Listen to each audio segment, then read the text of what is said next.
나머지 소식은 주보를 참고하시면 되겠습니다. 하나님의 말씀 봉독하도록 하겠습니다. 오늘 하나님께서 우리에게 주신 말씀은 빌립보서 2장 5절에서 11절 말씀입니다. 빌립보서 2장 5절에서 11절 말씀입니다. 제가 봉독하도록 하겠습니다. 너희 안에 이 마음을 품으라. 곧 그리스도 예수의 마음이니 그는 근본 하나님의 본체시나 하나님과 동등됨을 취할 것으로 여기지 아니하시고 오히려 자기를 비워 종의 형체를 가지사 사람들과 같이 되셨고 사람의 모양으로 나타나사 자기를 낮추시고 죽기까지 복종하셨으니 곧 십자가에 죽으심이라. 이러므로 하나님이 그를 지극히 높여 모든 이름 위에 뛰어난 이름을 주사 하늘에 있는 자들과 땅에 있는 자들과 땅 아래에 있는 자들로 모든 무릎을 예수의 이름에 꿇게 하시고 모든 입으로 예수 그리스도를 주라 시인하여 하나님 아버지께 영광을 돌리게 하셨느니라. 아멘. 오늘 말씀을 전해주실 김영수 목사님은 현재 트리니티 신학교에서 목회학 박사과정 디렉터로 그리고 목회신학 교수로 섬기고 계십니다. 그리스도 예수의 마음을 품으라 라는 제목으로 하나님의 말씀 전해주시겠습니다.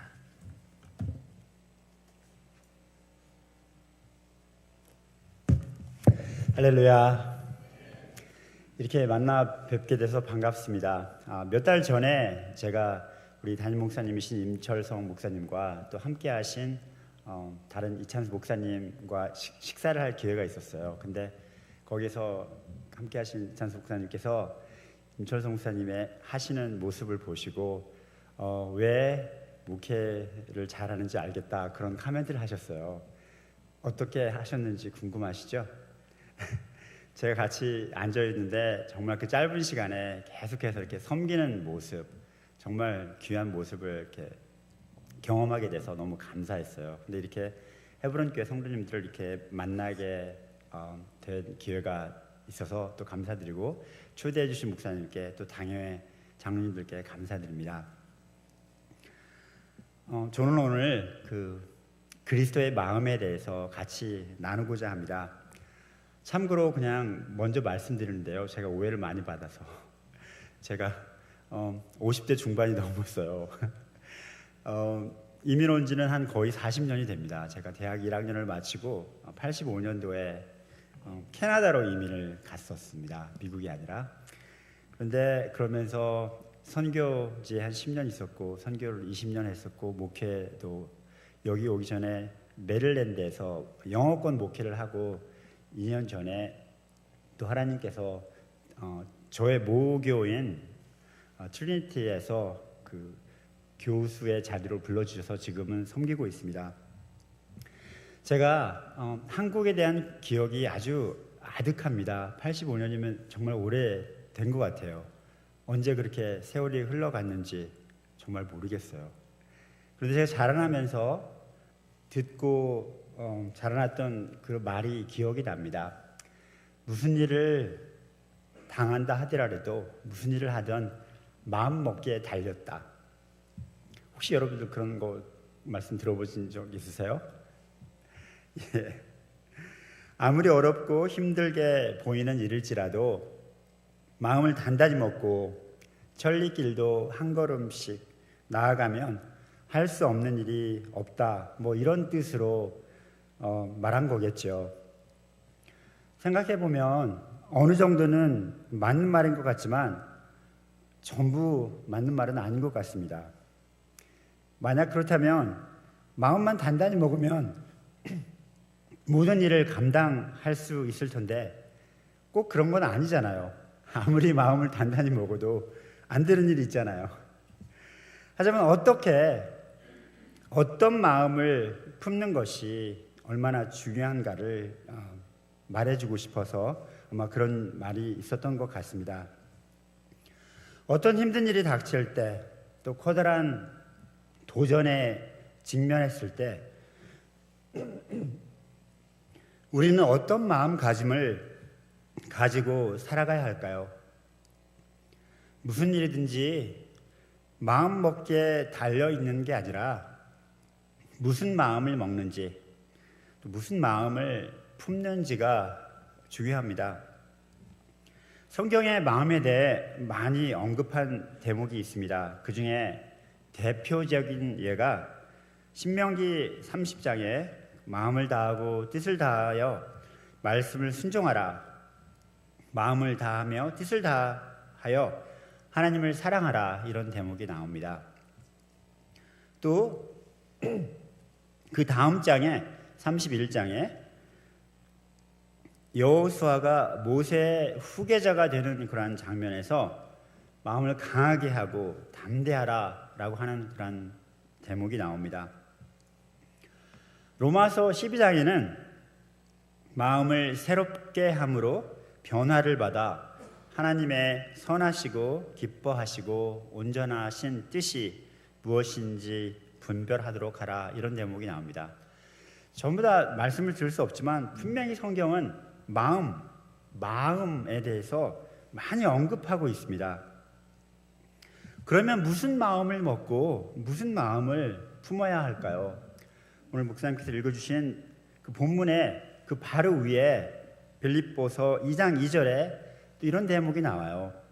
마음을 같이 하여 같은 사랑을 가지고 뜻을 합하며 한 마음을 품어, 또 그런 대목이 나오죠. 마음을 같이 하여. 3절에는 그 마음이 겸손한 마음이라고 그렇게 표현합니다. 그리고 5절에는 이 마음을 품으라, 그것이 바로 그리스도 예수의 마음이니. 그래서 빌립보서 2장에서 말하는 그 마음은 다른 마음이 아니라 겸손한 마음이 무엇이냐? 그리스도 예수의 마음이라는 거죠.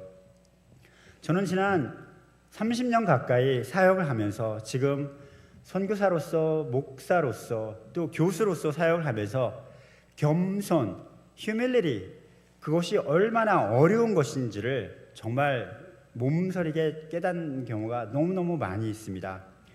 많은 경우에 많은 분들이 결론을 내리기를 결국은 겸손, 그리스도의 겸손을 닮아가야 한다, 그런 결론을 냅니다.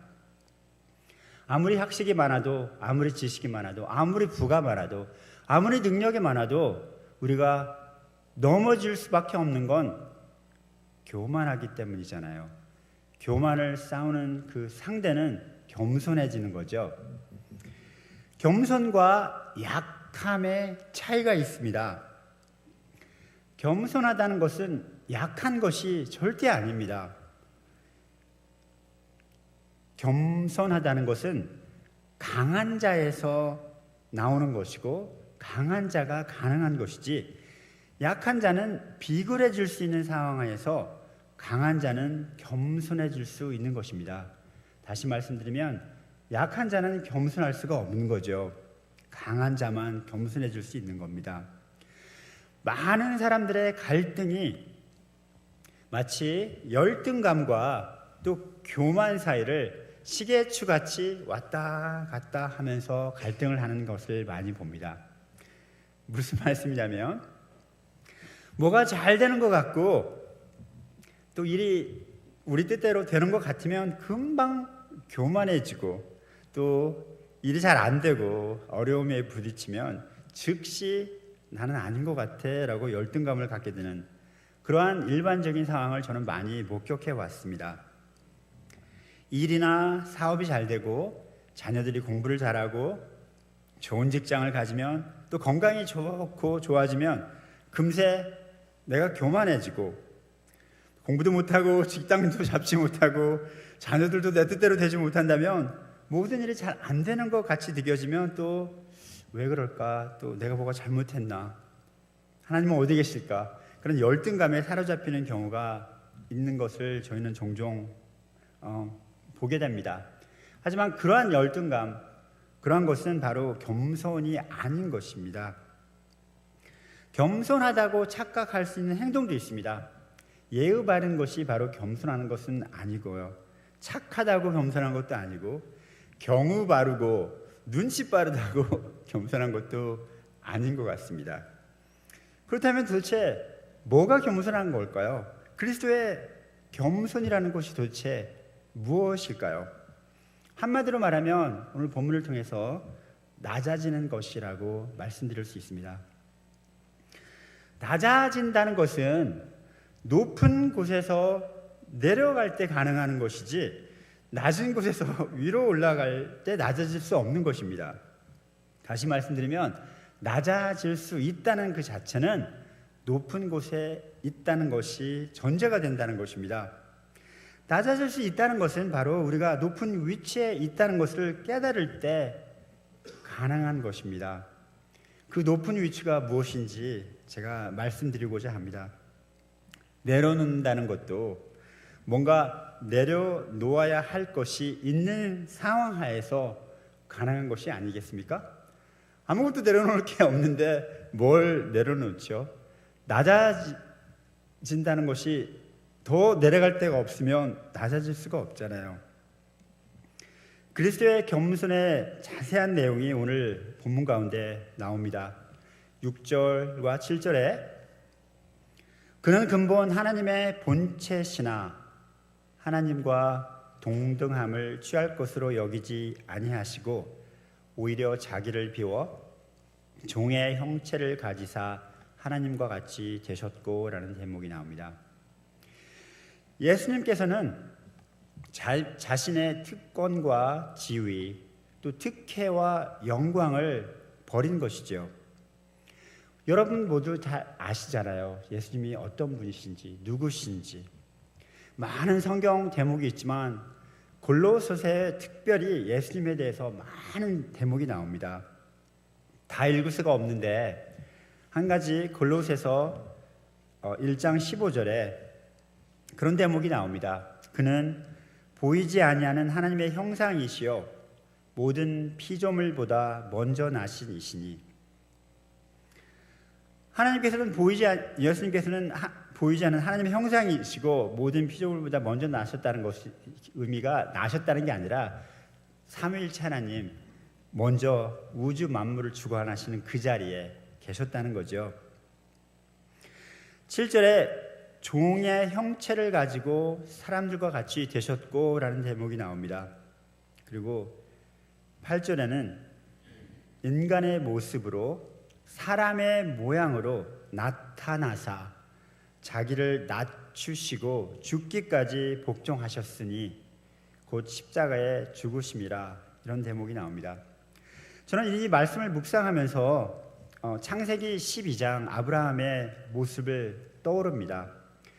아브라함이 본토 친척 아비집을 떠나 자신의 편안함을 떠나 너의 고향과 친척과 아비집을 떠나 내가 네게 보여줄 땅으로 가라 하는 명령에 순종하며 나아갔을 때 본인이 속했던 것, 본인이 편안하게 느껴진 그곳을 떠나서 하나님께서 보여주신 곳, 예수님께서 본인이 편안하게 느껴지는 하늘 영광, 하늘 나라를 버리고 우리와 함께하기 위해서 이 땅에 오신 것, 삼위일체 하나님께서 창세 전부터 계셨던 하나님의 아들 예수 그리스도께서 그 아비집인 하늘 영광, 하늘 나라를 떠나서 상상할 수 없는 창조물의 모습으로 자신을 낮추시고 죽기까지 복종하신 그것이 바로 예수님이신 것입니다. 불편하고 익숙치 않은 세계로 들어간 것이죠. 왜요? 본인이 창조한 세계로 창조주가 들어간 것입니다. 불분명하고 낯선 세계로 들어오신 것입니다. 예수님은 자신이 창조한 세상으로 창조주가 나약한 모습으로 인간의 모습으로 들어오신 것이죠. 하늘 영광을 버리고 이 땅 위에 오셔서 결국은 십자가에 달려 죽으시기까지 복종하셨던 것입니다. 무엇 때문에 하늘 영광을 버리고 자신을 비워 종의 형체로 죽기까지 복종하셨을까요? 자신을 비운다는 의미는 바로 가난함과 유사됩니다. 고린도 후서에 고린도서 8장 9절에 이런 대목이 나옵니다. 우리 주 예수 그리스도의 은혜를 너희가 알거니와 부요하신 이 근본 하나님의 본체로서 너희를 위하여 가난하게 되심. 그 가난하게 되심은 바로 하나님과 동등함을 취할 것으로 여기지 아니하시고, 너희를 위하여 가난하게 되심은 그의 가난함, 다시 말씀드리면 자기를 비워 종의 형체를 가지사 사람들과 같이 되신 그 가난함, 그의 가난함으로 말미암아 너희를 부요하게 하려 하심이라. 무엇 때문에 하늘 영광을 버리고 자신을 비워 종의 형체로 죽기까지 복종하셨을까요? 그것은 바로 그렇게 함으로 인해서 우리를 부요하게 하려 하심입니다. 그의 가난함으로 우리가 부요해지는 것이 바로 그리스도 예수의 마음인 것이지요. 그 순종의 결과가 9절에서 11절까지 나옵니다. 이러므로 하나님이 지극히 높여 모든 위에 뛰어난 이름을 주사 하늘에 있는 자들과 땅에 있는 자들과 땅 아래에 있는 자들도 모두 무릎을 예수의 이름에 꿇게 하시고 모든 입으로 예수를 주라 시인하여 아버지 하나님께 영광을 돌리게 하셨느니라. 하나님 아버지께 영광을 돌리는 가장 극치의 장면이 바로 요한계시록에 나와 있습니다. 요한계시록 7장 9절에 저는 성경 선교사로서 많은 해를 성경을 번역하면서 선교한 적이 있습니다. 그때마다 이 대목에 나오는 요한계시록 7장 9절을 상기하면서 보냈습니다. 언어를 배우기 위해 러시아어, 아제르바이잔 말, 또 우디라는 말을 배워야 했습니다.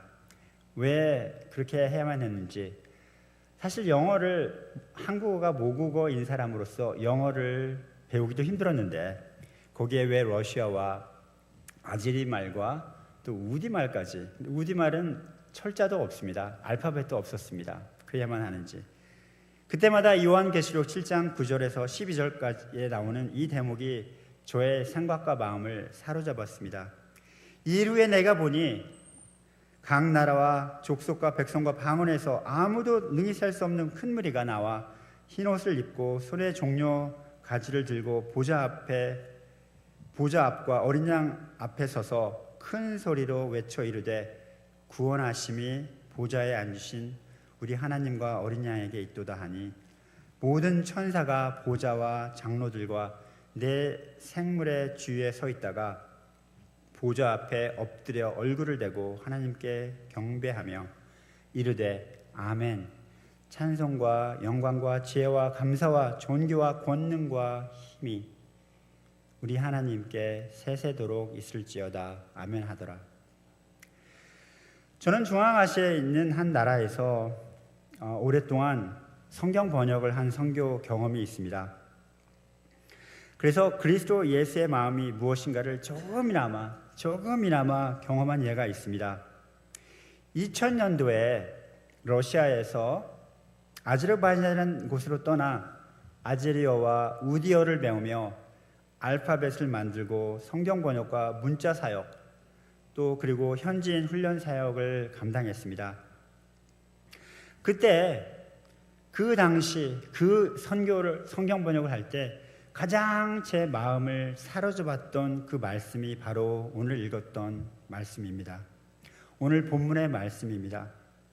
그리스도 예수의 마음, 그리스도의 마음과 예수를 따라가는 제자의 길이 뭔지, 예수를 바라보며 그의 특권과 주의를 뒤로 하고 존중받고 지적이며 예의 바르고 교양 있게 교육받은 많은 여러분들이 지금 그러시죠.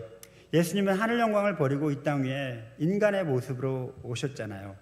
하지만 그 특혜를 받지 않고 거기에 연연하지 않고 그를 알아주지 않는다 하더라도 여러분들은 언어를 구사하고 그들의 삶에 동참을 했던 그런 과정, 섬기는 자가 되는 것이 무엇인지, 섬김을 받는 자가 알지 못하는 고통과 고난, 하지만 섬김을 받는 자가 받는 축복과 부요함이 무엇인지 조금이나마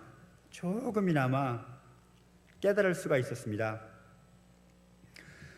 그러한 저희가 섬겼던 우디라는 종족, 그분들을 바라보면서 왜 이 사람들은 우리의 고통을 몰라줄까라고 탓한 적도 있습니다. 어린 새 아이를 데리고 그 언어를 배우며, 사실 저는 영어가 저에게는 이중 두 번째 언어고요. 그 다음에 러시아어, 아즈리말, 또 우디 언어를 배우면서 많은 언어의 어려움을 느꼈고, 또 아이들이 고통을 당하고 고립되고 비자 문제로 힘들었고, 그러한 많은 기간 동안 왜 이 사람들은 나의 고통을, 우리 가족의 고통을 알아주지 못할까, 그러한 탓한 적도 솔직히 많이 있습니다. 4년 동안 세 개의 언어를 배운다는 것은 좀 가능하지 않았던 것입니다. 그런데 그렇게 하려고 노력했습니다. 세 자녀 중에 한 아이는 근 1년 동안 악몽으로 시달린 그러한 경험을 한 적도 있습니다. 그래서 제가 질문한 것이, 그 민족은 우리의 고통을 알아줄까? 라는 질문이었습니다. 나와 가족의 어려움을 이들은 정말 알지 못할 것이지만, 우리가 그 자리에 있음으로 인해 그들이 받을 축복을 받을 뿐이다 라고 저희를 방문한 어떤 선교사님은 그렇게 말씀하셨습니다. 예수의 고통과 어려움을 마찬가지로 여러분과 저는 잘 알지 못하지요. 예수님께서 하늘 영광을 버리고 하나님의 본체시지만, 하나님이시지만 그와 동등함을 여기지 아니하시고 낮아지셔서 십자가에까지 가신 그 길, 여러분과 저는 알지 못하잖아요. 그 고통을 알지 못하잖아요. 하지만 그의 그러한 결과를 우리는 축복을 받은 자들입니다. 결국은 하나님이 낮아진 자를 높이신, 예수님을 높이신 것 같이 낮아진 자를 높이시는 거지요. 그렇다면 우리는 도대체 무슨 마음을 가지고 살아가야 할까요? 내가 하나님의 자녀로서 권세와 특권을 버리고 나의 특권을 주장하지 않고, 나를 알아주지 않는다 하더라도, 인정해주지 않는다 하더라도 편하게 느끼는 그곳을 떠나 하나님이 인도하시는 곳으로 가는,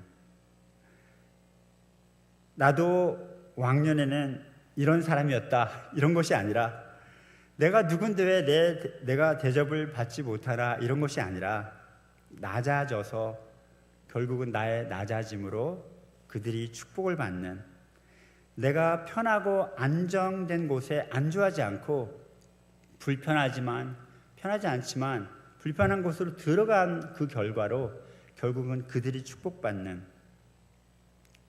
그러한 것이 바로 예수님의 마음이 아닌가 생각합니다.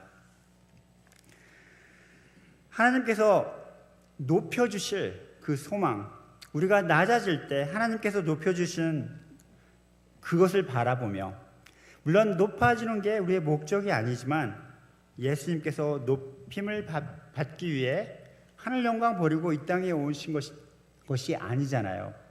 하지만 그분은 높임을 받을 필요가 없는 분이신데 이미 높으신 분이기 때문에 높임을 받는 것이 바로 순종의 결과일 뿐인 것입니다.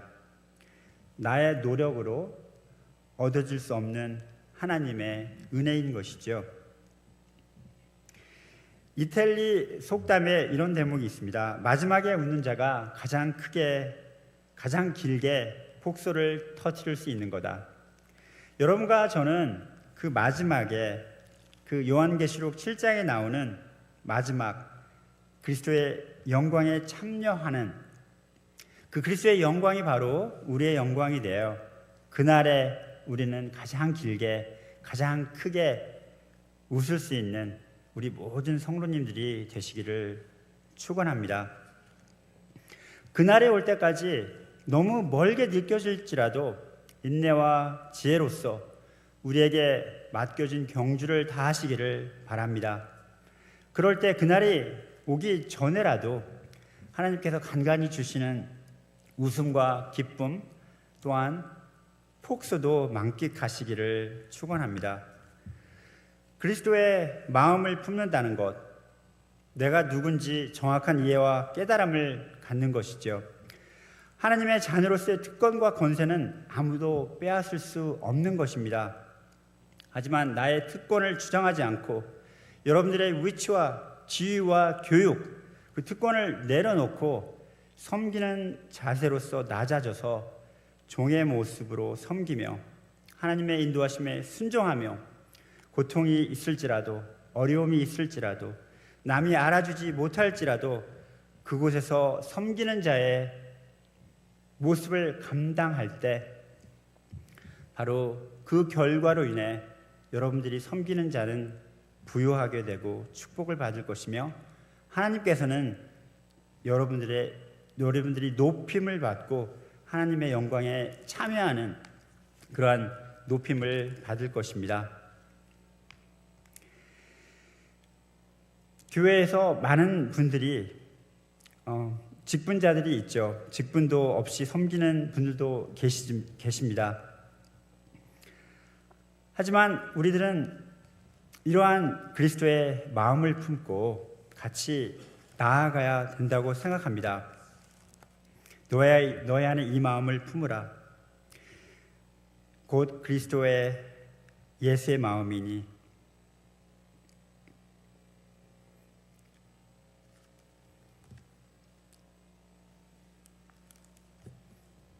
우리 모두는 바로 이러한 마음을 품고 이러한 이집사님과 같이 조국의 언어 문화과에서는 존경받고 지적이며 예의 바르고 교양이 있는 분이었는데 하지만 이러한 이집사님은 모든 것을 붙들지 않고 오히려 그와는 반대로 자신을 비우고 자신을 아무도 아닌 사람으로 만들어 그가 섬기는 새로운 공동체 일원으로 들어가기 위해 사회적으로 불리한 위치에 들어갔습니다.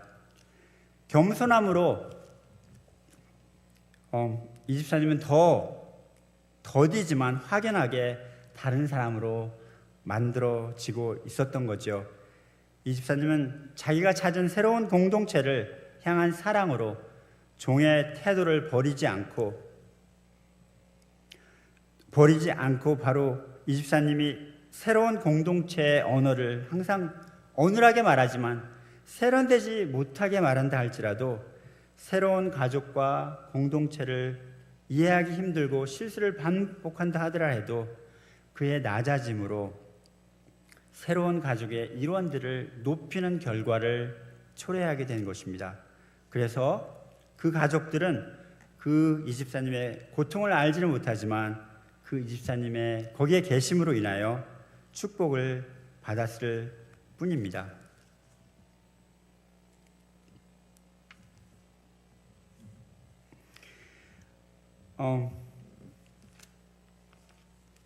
오늘 이 자리에 오신 헤브론교회 성도님 여러분, 그리스도의 마음을 품으며 낮아져서 그 낮아진 그 자리를 예수 그리스도께서 올리시는 그러한 것을 경험하시는 성도님들이 되시기를 주님의 이름으로 축원합니다.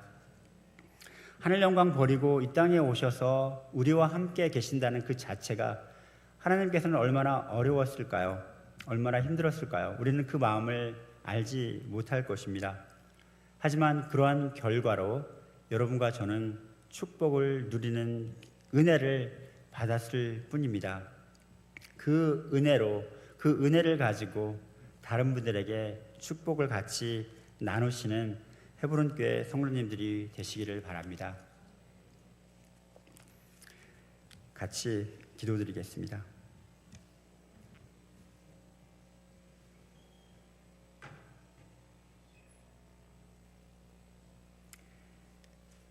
사랑의 아버지 하나님, 감사합니다. 헤브론 교회에 오신 일부에 오신 우리 성도님들, 정말 예수를 바라보며 하늘 영광 버리고 이 땅에 오신 예수님 바라보며 하루하루를 살아가는 우리 성도님들 될 수 있도록 하나님 축복하여 주시옵소서.